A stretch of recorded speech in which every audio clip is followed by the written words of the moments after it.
बरेली में 26 सितंबर को ही हिंसा के मास्टरमाइंड मौलाना तौकीर रजा के करीबी आरिफ के यहाँ सुबह से ही बुलडोजर की कार्रवाई की जा रही थी और 11 बजे से बुलडोजर की कार्रवाई हुई। और देख सकते हैं तस्वीरों में जो आरिफ का जो पूरा बाजार था, मार्केट था, अब पूर्णतः रूप से वो पूरा जमींदोज हो चुका है। सामने मैं आपके लिए तस्वीरें दिखाऊं, देखिए जो उसमें 16 जो दुकानें थी वो पूर्ण रूप से अब पूरी जो जमीन थी जो उसे जमींदोज कर दिया है। सामने मैं आपको दिखाऊं, जहां तक आपको नजर जाएगी वहां पूरा मलबा पड़ा हुआ दिखाई देगा। दरअसल जिस तरह से 6 जेसीबी मशीन सुबह 11 बजे से इस कार्रवाई को कर रही थी, अब जाकर ये पूरा मार्केट था उसे जमींदोज किया जा चुका है। मशीनें जो थी जेसीबी वो गर्म पड़ी, उसके बाद पॉपुलेंट जो मशीन होती है उस मशीन को बुलाया गया, तो उस मशीन ने आकर इस पूरे बाजार के लिए अब जमींदोज किया है, मार्केट के लिए जमींदोज किया है। मैं अपने कैमरामैन से दिखाऊंगा, ऊपर से विजुअल दिखाते हुए रहे। देखिए जो 16 दुकानें थी उसकी जो छत थी वो अब पूरी रूप से जमीन पर आ चुकी। इसी के अंदर अब आपके लिए मलबा और उसी के साथ साथ जो सामान था वो दबा हुआ दिखाई देगा। लॉन्ग शॉट से दिखाना चाहूंगा तो देखिए पूरा मलबा आपके लिए दिखाई देगा,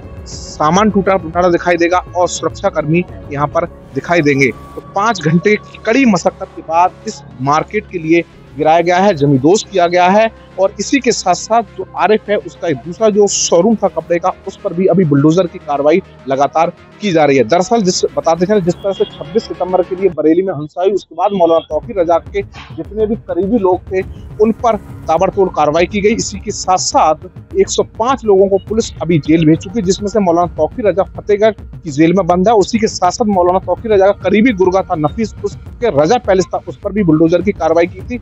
अभी तक पुलिस प्रशासन, नगर निगम और बीडीए ने 250 करोड़ से ज्यादा की जो संपत्ति है उसे सील किया है और आज सुबह से ही बुलडोजर की कार्रवाई की जा रही है। तो साथ में आप देख सकते हैं, देखिए आपके लिए ईंटें पड़ी हुई दिखाई देंगी और तमाम जो मलबा है वो पड़ा हुआ दिखाई देगा। सामने मैं आपको दिखाऊं तो देखिए किस तरह से यहाँ सुरक्षा कर्मी हैं वो दिखाई देंगे। पीएससी को यहाँ तैनात किया गया, इसी के साथ साथ तमाम थाने की जो फोर्स थी उसे तैनात किया था। पूरा जो बाजार था उसे बंद कराया गया था, साथ ही साथ जो जगतपुर चौकी वाला रोड था उसे बैरिकेड्स लगा दिए गए, जिससे कि क्योंकि जेसीबी यहाँ चल रही थी कोई अनहोनी ना हो, उसी की सुरक्षा दृष्टि देखते हुए पूरा जो रोड था उसे बंद किया गया था। अब 5 घंटे की बड़ी कार्रवाई के बाद में पूरा जो बाजार मार्केट है वो जमींदोज हो चुका है और अभी भी यहाँ का जो सामान है वो निकलने की कार्रवाई की जा रही है। सामने मैं आपके दिखाऊं तो देखिए खंबे के पोल दिखाई देंगे, यहाँ की जो लाइट थी उसे भी काट दिया था। इसके सामने ऊपर में और टॉप एंगल से विजुअल दिखाना चाहूँ तो जो मार्केट है आरिफ का, उसके पीछे मकान थे, उन मकानों को भी खाली कराया गया था, क्योंकि सुबह से ही बुलडोजर की कार्रवाई चल रही थी। तो आसपास के मकान है उन पर धमस पहुंच रही थी, तो सुरक्षा दृष्टि देखते हुए उन मकानों को भी